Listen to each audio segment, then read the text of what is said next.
Hadirin jamaah salat Jumat yang dimuliakan Allah Subhanahu wa ta'ala. Banyak orang yang merencanakan hidup bahagia di dunia, tapi sangat sedikit sekali merencanakan mati bahagia ketika pulang menghadap Allah Subhanahu wa ta'ala. Maka di hari Sayyidul Ayyam, penghulu hari, bertemu dengan Sayyidus Syuhur, induk daripada bulan Ramadan, masih sempat kaki kita melangkah ke rumah Allah Subhanahu wa ta'ala melaksanakan perintah salat Jumat berjamaah. Ini adalah nikmat besar yang diberikan oleh Allah Subhanahu wa ta'ala, kecuali iman yang dapat mengantarkan kita ke tempat yang mulia ini. Alladzi khalaqal mauta, Allah menciptakan mati, wal hayata, Allah menciptakan hidup. Untuk apa ada hidup, ada mati? Liyabluwakum ayyukum ahsanu amala. Allah ingin melihat siapa orang yang masih hidup hatinya, siapa orang yang masih sempat melaksanakan salat Jumat berjamaah, siapa orang yang masih sempat melaksanakan puasa di bulan Ramadan. Maka jawabannya adalah iman yang dapat menentukan di dalam hati seseorang, yang semua itu nanti akan diminta pertanggungjawaban di hadapan Allah Subhanahu wa ta'ala. Mata, telinga, hati, pikiran akan dituntut, diminta pertanggungjawaban di hadapan Allah Subhanahu wa ta'ala. Innas sam'a, pendengaran, wal basar, penglihatan, wal fuada, hati dan pikiran, kullu ulaika kana anhu mas'ula, semua itu akan disoal, akan ditanya, akan dituntut di hadapan Allah Subhanahu wa ta'ala. Maka di hari yang sangat mulia ini, khatib ingin mengangkat sebuah tema khutbah Jumat yang berjudul 4 golongan manusia yang dirindukan surganya Allah Subhanahu wa ta'ala. Berawal dari hadis Nabi sallallahu alaihi wasallam, al-jannatu mustaqatun ila arba'ati nafarin, surga rindu kepada 4 golongan manusia, surga kangen kepada 4 golongan manusia, surga sangat ingin dimasuki oleh 4 golongan manusia. Ini adalah model biasanya manusia yang merindukan surga. Ini surga merindukan orang, surga sangat ingin dimasuki oleh 4 golongan tersebut. Siapa yang pertama? Kata Nabi sallallahu alaihi wasallam, talil Quran, orang yang suka membaca Al-Quran, orang yang hobi membaca Al-Quran, orang yang gemar membaca Al-Quran. Sedikit-sedikit buka Al-Quran, sedikit-sedikit buka Al-Quran, dia lentunkan Al-Quran dengan penuh semangat mencari pahala ridho Allah Subhanahu wa ta'ala. Afdalu ibadati ummati qiraatil Quran, yang paling pertama, paling utama ibadah di hadapan umatku, kata Rasulullah, adalah mentilawahkan Al-Quran, membaca Al-Quran. Maka baca Al-Quran, jadikan Al-Quran sebagai teman hidup, jadikan Al-Quran sebagai penenang. Ketika kita punya masalah, maka Allah akan berikan solusi. Ala bizikrillahi tatmainnul qulub. Ingatlah, hanya dengan mengingat Allah, maka hati itu akan menjadi tenang. Hati yang galau, hati yang gelisah, hati yang suka resah, maka banyak-banyak kita membaca Al-Quran, banyak-banyak bibir lidah ini basah dengan membaca Al-Quranul Karim. Nabi sallallahu alaihi wasallam bersabda, Iqra'ul Quran fa innahu ya'ti yaumal qiyamah syafi'an li ashabihi. Bacalah Al-Quran, karena sesungguhnya Al-Quran dapat memberikan syafaat, memberikan pertolongan nanti di hadapan Allah Subhanahu wa ta'ala bagi orang yang hobi, yang gemar membaca Al-Quran itu. Setiap huruf yang kita baca, setiap huruf yang dilantunkan oleh seorang hamba ketika melantunkan Al-Quran, kata Nabi sallallahu alaihi wasallam, "Man qara'a harfan min kitabillah falahu asyru hasanat." Orang yang membaca Al-Quran satu huruf, maka balasannya 10 pahala oleh Allah Subhanahu wa ta'ala. Tapi istimewa betul di bulan suci Ramadan, yang sempat tadarus Al-Quran, yang sempat menghatamkan Al-Quran, satu huruf dikali 100 pahala oleh Allah Subhanahu wa ta'ala. Maka kita mesti memperhatikan baik-baik, maka kita mesti memperhatikan waktu dengan sebaik mungkin untuk kita isi dengan amal soleh, mendekatkan diri kepada Allah Subhanahu wa ta'ala. Itu yang pertama. Kata Nabi sallallahu alaihi wasallam, manusia yang dirindukan surga, orang yang suka membaca Al-Quranul Karim. Manusia yang kedua yang dirindukan surganya Allah Subhanahu wa ta'ala, kata Rasulullah sallallahu alaihi wasallam, wa mut'imil ji'an, orang yang suka memberikan makan kepada orang yang lapar, ringan berbagi, tangan ringan berbagi.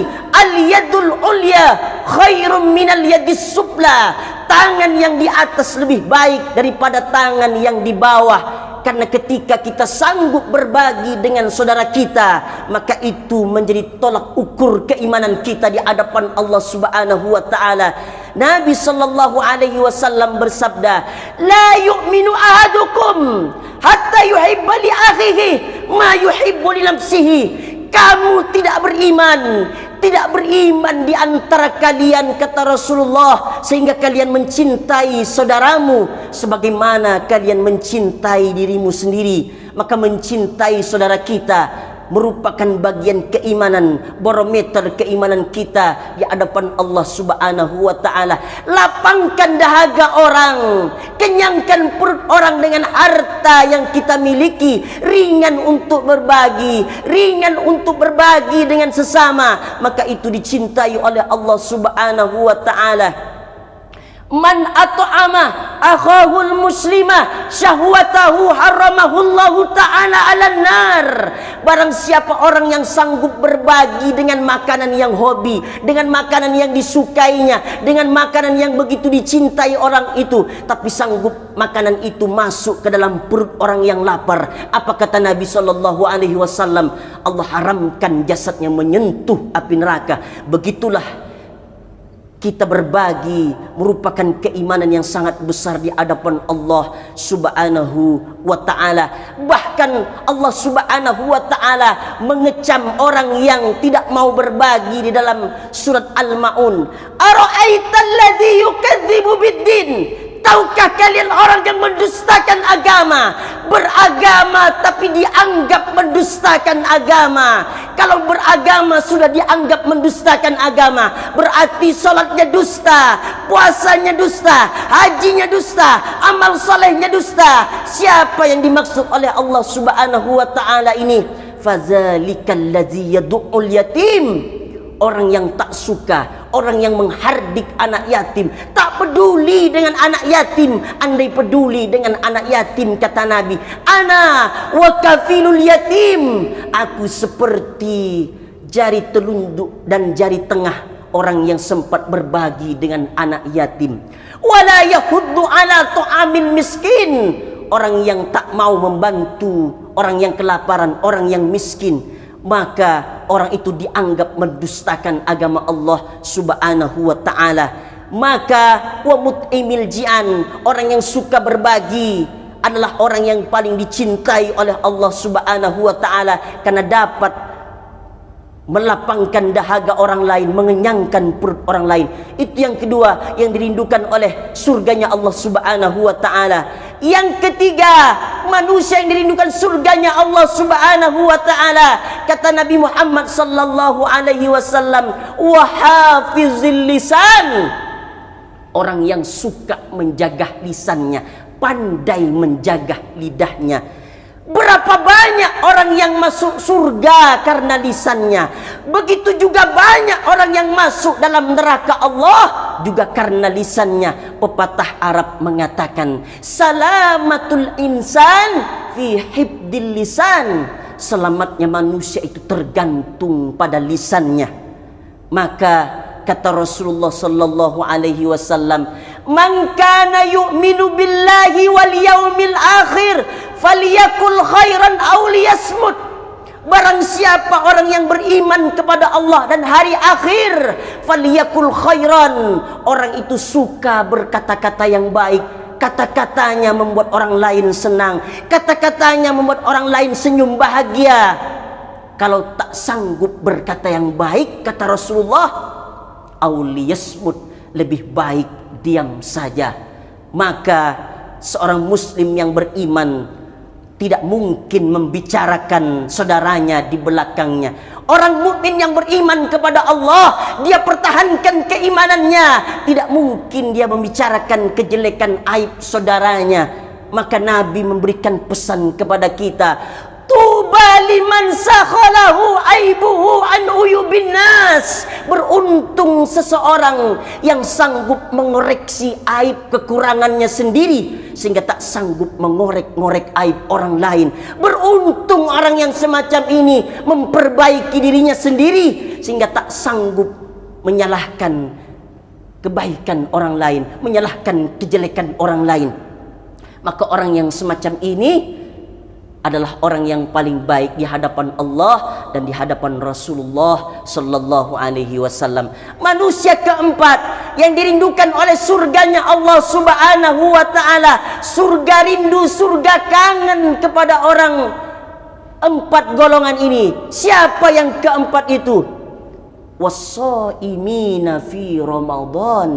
Orang yang berpuasa di bulan suci Ramadan, orang yang sanggup menahan lapar di siang Ramadan, orang yang sanggup menahan dahaga haus di siang Ramadan. Seberat apapun pekerjaannya, seberat apapun aktivitasnya, dia tetap niat karena Allah Subhanahu wa taala. Jangan kita bayangkan, nanti kalau saya puasa di siang Ramadan haus, nanti kalau saya puasa di siang Ramadan lapar.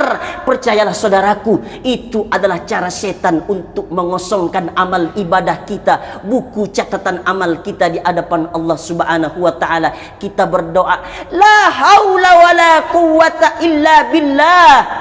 Kita hanya minta tolong kepada Allah Subhanahu wa taala. Maka kalau sudah hadir bulan suci Ramadan, hidup menjumpai seseorang, andai seseorang itu tak terpanggil hatinya untuk melaksanakan puasa Ramadan, untuk melaksanakan siam di siang Ramadan, maka orang itu, man adraka Ramadan falam yughfar lahu, celaka orang yang menjumpai bulan Ramadan. Hina orang yang sudah hidup di bulan suci Ramadan tapi tak sanggup berpuasa, tak sanggup beramal soleh di bulan suci Ramadan.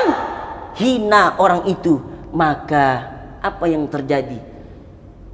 Menjumpai bulan suci Ramadan, setelah bulan Ramadan dosa-dosanya tidak diampuni oleh Allah Subhanahu wa taala. Mudah-mudahan keempat golongan manusia yang dirindukan surga Allah Subhanahu wa taala ini ada di dalam diri kita, di dalam hati kita. Amin ya rabbal alamin. Barakallahu li wa lakum fil Qur'anil azim wa nafa'ani wa iyyakum bima fihi minal ayati wadh-dhikril hakim wa taqabbala minni wa minkum tilawatahu innahu huwal ghafurur rahim.